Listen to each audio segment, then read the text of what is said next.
What's up, college football fans and Mean Green fans? Sonoy Valenta here once again with the Mean Green Show. Today, joined by JD, and we're coming off of a fresh basketball win that just happened about 10 minutes ago as we record this.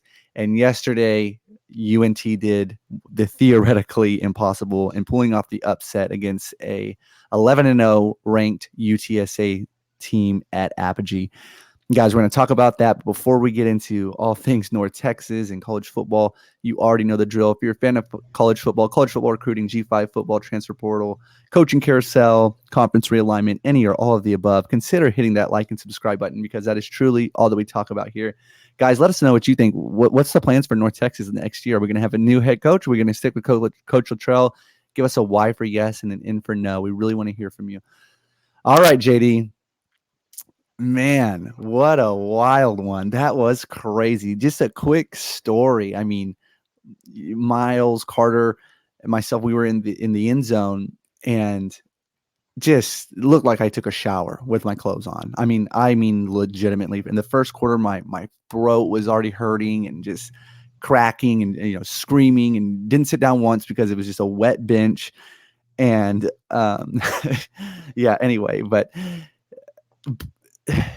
it was a crazy experience. After the game, I had to go to Costco to pick up some pizzas for dinner for us, and I was just soaking wet walking through Costco, just wet from head to toe. No joke, my heater in my car went out, so I had to do that drive without any heat. In my fog, it was just fogged up. Put my life on the line, but man, it was all worth it. It was truly all worth it. It was such a fun experience, and we did the unthinkable, like you posted earlier in this season. But what are your thoughts coming off of this win that definitely means more than other wins? It was huge. I would say definitely the biggest win in Seth Luttrell's tenure. I mean, I'm not going to sit here and say that I knew it was going to happen. I know in rivalry games you kind of throw the records out the window, but I mean, just for a 5-6 team to go and face a 11-0 team and just dominate them all three phases, dominate both lines of scrimmage. I mean, it was just a great game all the way around. I mean, I think the game was a lot more. I mean, UNT dominated a lot more than the final score shows as well. I mean, just it was a wet, nasty game, but North Texas prevailed and showed that they were the tougher team. I mean, could you imagine being a UTSA fan, making the 5-hour drive, sitting on the rain, and watching your undefeated season, go out the window like that? It's got to be tough. Absolutely. And real quick on UTSA, I feel like there's an emotional side and a logical side. And as a North Texas fan, I think we could appreciate both if we're being realistic. However, do you think it would be better if UTSA goes on, wins the conference, wins their bowl game, just to make the American that much more appealing, again, once we're all in there together? Or what if they went on a 3-game losing streak, lost the conference to a very talented, much different looking than when they played in Western Kentucky with Bailey Zappi playing lights out, and lost in their bowl game? I mean, there's a slight comedic, aspect to that. Like, Trailer gets the bag and then, kind of peters at the end. But what do you think? What do you think would be better? UTSA wins out, or they take a dip at the end of this season? I mean, I think for recruiting purposes, you kind of you can't cheer for them because, I mean, I know we go head to head on recruits a lot more with UTSA than we do Western Kentucky.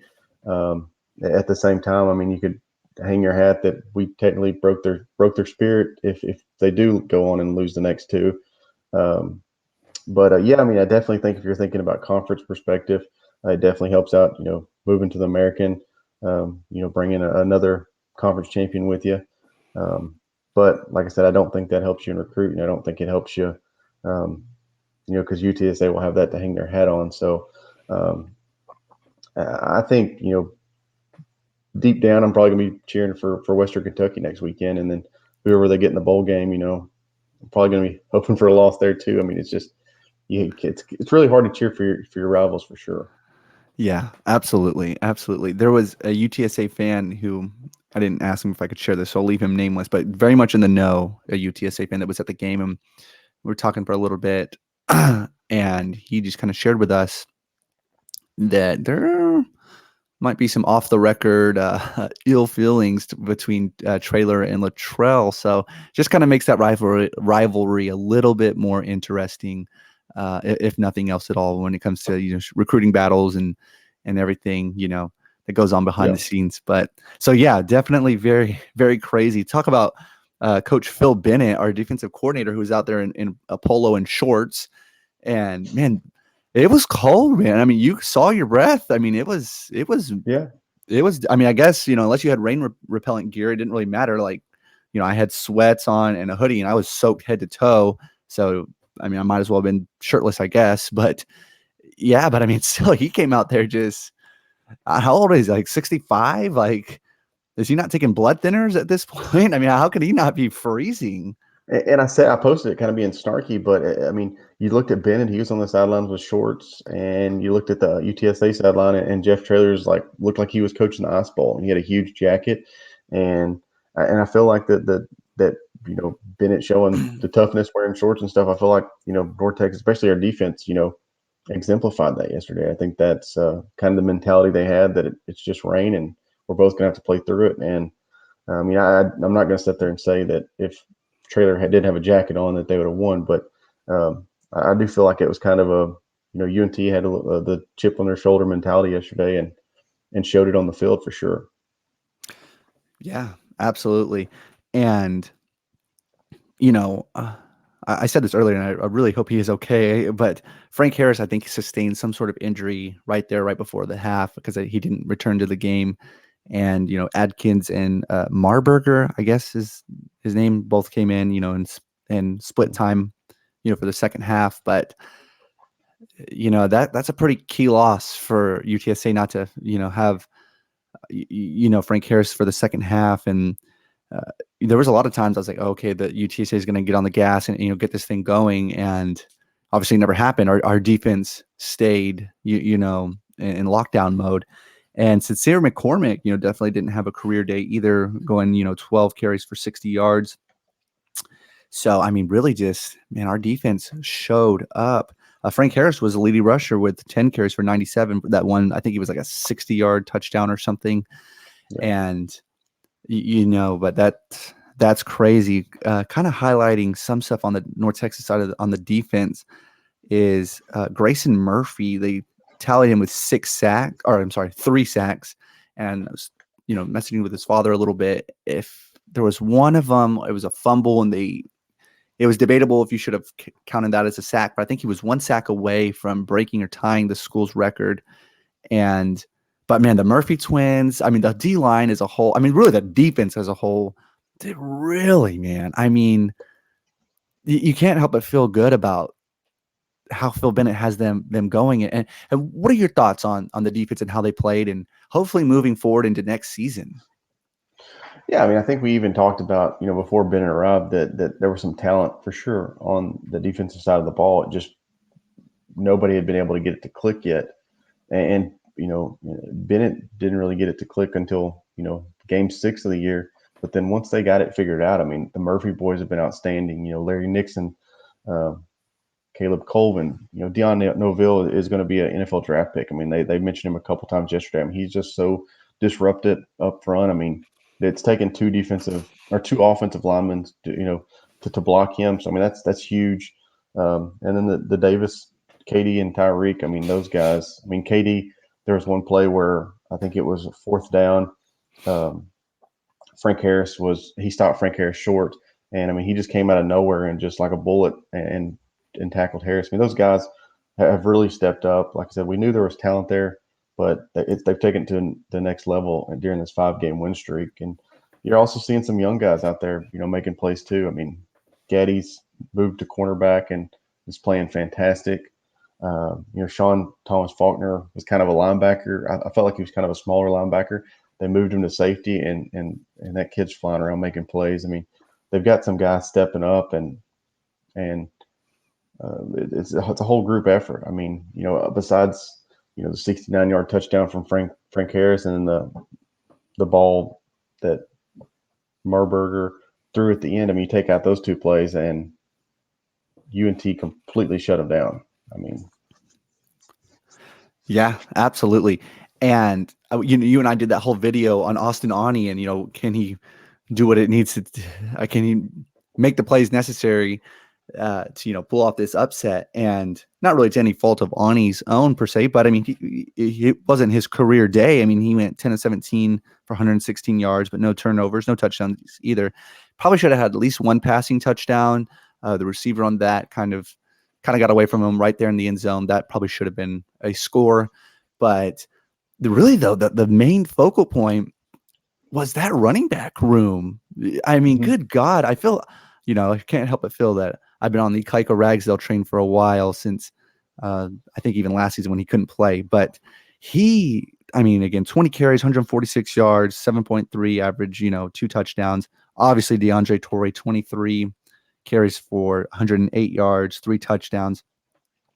And Io Adei, again, 7 for 77, a touchdown as well. I mean, but Torrey's just been an absolute OW offensive weapon. And, hopefully he gets an opportunity to extend his football career after North Texas, as he just truly has been a playmaker for us. But, man, how much are we seeing, to pull off an upset win like this against a very, very, very good UTSA team, just the depth that – it's kind of weird saying that because we've kind of said the anti thing in former, videos and podcasts and stuff. But I mean, there has to be depth here if you're going to have, essentially your third string running back in Ragsdale, because of, it should have been Attaway, then Torrey being an H-back. Then maybe you can say Ragsdale was that third guy at that point, if not Isaiah Johnson. But I mean, to have a guy that wasn't really pegged to be much of a factor, I mean, just dominate again an undefeated ranked UTSA team. What does that say about our running back room and just the talent that we've accumulated over the years under Seth Luttrell, that we can be banged up and still pull off miraculous, stretches of victory at the end of a season? RBU, man, RBU, running back university. I mean, it's, you got to give credit. I mean, we got to start giving credit to the coaching staff. I mean, they recognized, I think it was, game 6 or game 7, that, they're going to have to completely flip the identity of this team. And they did. I mean, we're going to finish the year a top 4 rushing team in the country. I mean, that's huge. I mean, you talk about 340 yards yesterday, 6 touchdowns, and your number 1 back hasn't played it down all season. I mean, that's huge. Ragsdale is proven to be that he's going to be a force moving forward. He's the next line. Him and Oscar and even Isaiah Johnson, who missed yesterday for an injury. I mean, those 3 guys, the future looks bright for that running back room. But we also got to give credit to the offensive line as well. I mean, there was a couple plays that you got to give Torrey credit, because there was guys in the backfield when he got the ball, and somehow, 2 of them turned into touchdowns. But at the same time, those guys up front, I mean, they dominated UTSA from start to finish yesterday. I mean, that whole offensive line, and even a couple of them went down in injuries. They moved Manasseh Mose to guard. They were kind of mix and matching and just never slowed down. I mean, that was an impressive showing all the way around. Offensive line, running back room, the whole thing. Yeah, it'd be pretty nice if Brammer and Manasseh would, come back for one more. I know they were honored at senior day. When you have, like I said, number 4 rushing team, if you're able to, which they have the possibility to bring your whole starting lineup back, or whole starting offensive line, and I think they've started the same offensive line every game besides maybe one. I mean, that's huge. I mean, you're talking about potentially 5 all-conference players returning next year. I mean, it'll be a big deal, no matter who your quarterback is, who your running back is. I mean, that's arguably the most important group on the offensive side of the ball, and to be able to have that kind of talent coming back would be absolutely huge. That would be awesome.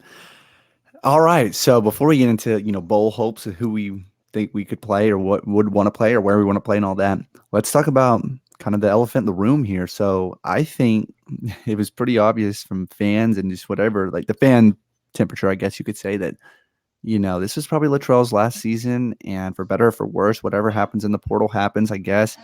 And I think it was all just kind of like, yeah, we'll have to do the impossible. We'll have to win, 5 straight. And at the end, we didn't know at the time, but UTSA was going to be, unbeaten and ranked and all that, and just the biggest challenge saved for the end, and he did that. They did that as a team, and it happened. So how can you move? And regardless of what happens in a bowl, and I don't have any insider information, we're not speaking from that perspective. Just kind of just thought.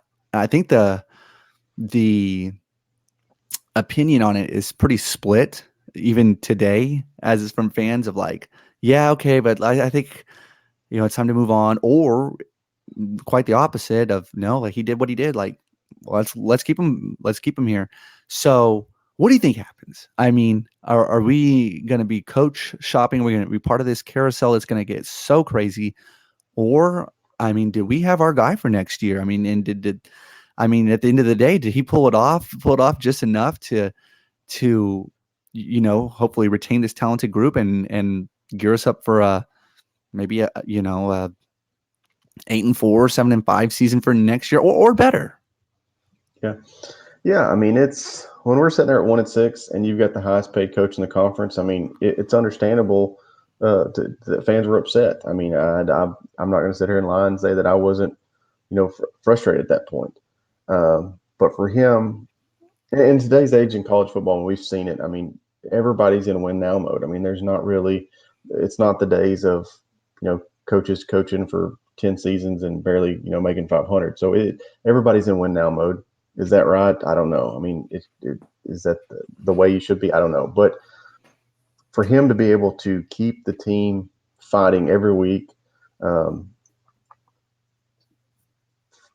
the whole time of this winning streak is huge. I think that Seth deserves another shot. I don't know if something switched. I don't know what happened, but I'm in the party now to let's the train's rolling to let's keep going, see what happens next year. Now, if he comes out next year and we're 1-6 again, then I think we revisit it. But I think he's done everything possible to save his job. I think defense is firing. This team is super young. The only thing I hope is that not that we get an easy bowl opponent, but we get we can argue about Seth's bowl record all we want, but they've got matched up with some tough bowl opponents every one of his bowl games. So hopefully it's a local. I think it's going to be a local bowl that we're going to. We're just interested to see who we're playing, but I think a bowl win would definitely help his case. But I still don't see how after these last 5 weeks, even if they lost a bowl, how North Texas could fire him. I feel like he's bought himself another year for sure. Yeah, and we'll probably do a video whether he stays or goes, just making a case, just either for him staying or going, whatever it may be. There's definitely two strong sides to look at, and and one of them being, we've lost every bowl game, but we didn't make the bowl games and whatever. But this season specifically, again, like we touched on, like had to beat the unbeaten to get here, and really had to. UAB embarrassing loss, Marshall embarrassing loss both at home, especially that UAB one that was horrible, and then to again rally and rebound and do all this without your starting running back, without your starting 1, 2, 3, and Lorenzo Thompson debatably in that 4 spot, 3 or 4 receivers down, and we don't have Mason Fine back there currently at QB, so we have still a learning QB and learning with those situations. That's hard, and that's a lot of obstacles to overcome, and they did that, So, yeah. Really can't. Special group of seniors that help lead this team for sure.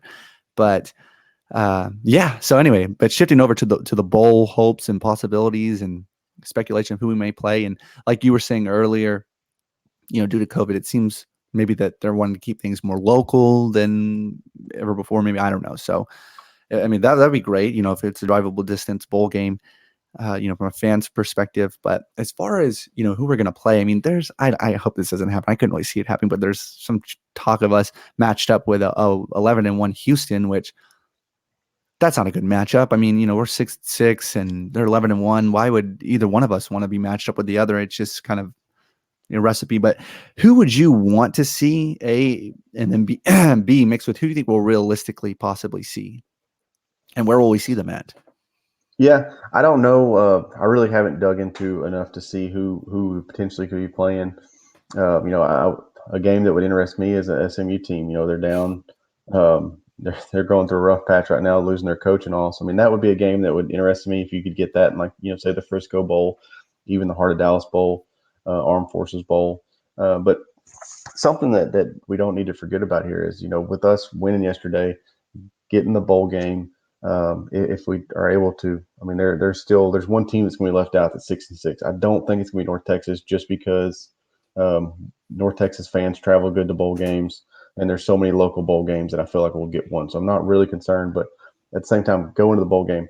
That they're going to get an extra 2-3 weeks of practice, 15, 16 extra practice, and I think that's huge for a young team as we are. I mean, that's technically a second spring ball session. So I mean, I think that's probably the biggest thing. I know that all of us fans, we want to go and not only play in the bowl game but win the bowl game. But with a young team like this moving forward, I think the practices are the biggest thing, no matter what the outcome of the bowl game is. But hopefully it's a win. But as we've learned in bowl games, that your matchups,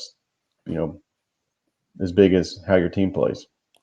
Yeah, and I mean, there's a little financial kickback just for making a bowl, right? Like, Yeah, I think the Heart of Dallas Bowl, like it's like $650,000 payout, and of course all the kids get. I mean, they got packages. The bowl packages that are the prizes, presents, whatever you want to call them. So I mean, it's big, and like I said, with this team having 60 something plus freshmen, I mean that's huge. Most of them's first year on campus to be able to go to a bowl, and I mean I think it's a great experience. I mean I think it's a big deal moving forward for sure. yeah, absolutely. One team. What do you think about? I'm not against that SMU matchup. That does sound interesting. Um, be hard pressed to win that one, but I mean, that's any other year I'd be like, nah, I don't want to see them again, whatever. But yeah, I'm kind of with you though. That would be interesting for sure. Another team. I want to get your opinion on this real quick. Is Tulsa? They're 6-6 as well. That could be interesting. I mean, I mean, they just beat SMU. So, I mean, do you think there's any shot they match us up with Tulsa down here somewhere?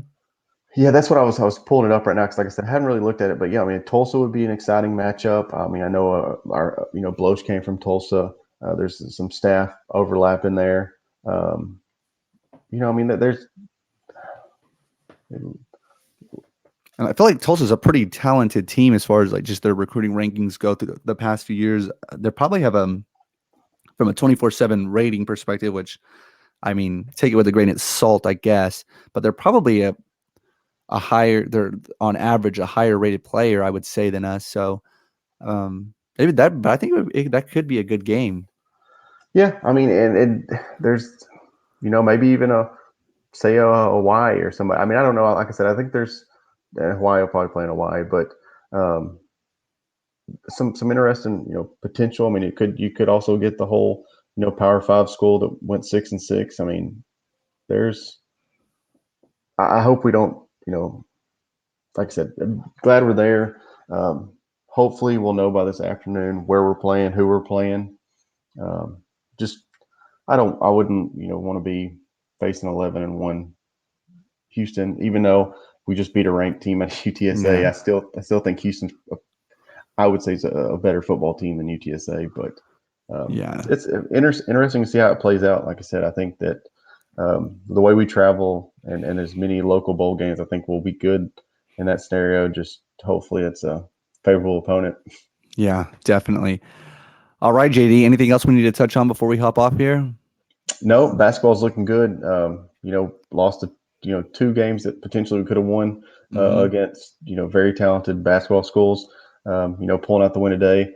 We talk about football team being young. That basketball team's young too, and guys like Reuben Jones, Aaron Scott are really showing out here early in the year. So, I mean, I know everybody would like to be undefeated right now, but as tough of schedules they're playing early on, and it's a 3-3, but potentially it could be 6-0. I mean, the teams that they played every game close. So I think basketball could be in for another exciting season. Hopefully. Hopefully, that'd be fun. Make it a Yeah. three-peat. Yep. Yeah, absolutely. Well, all right, JD, thanks so much, and I'm sure we'll talk again soon as news breaks as to what's happening. But as Yeah. always, go Mean Green. Go Mean Green.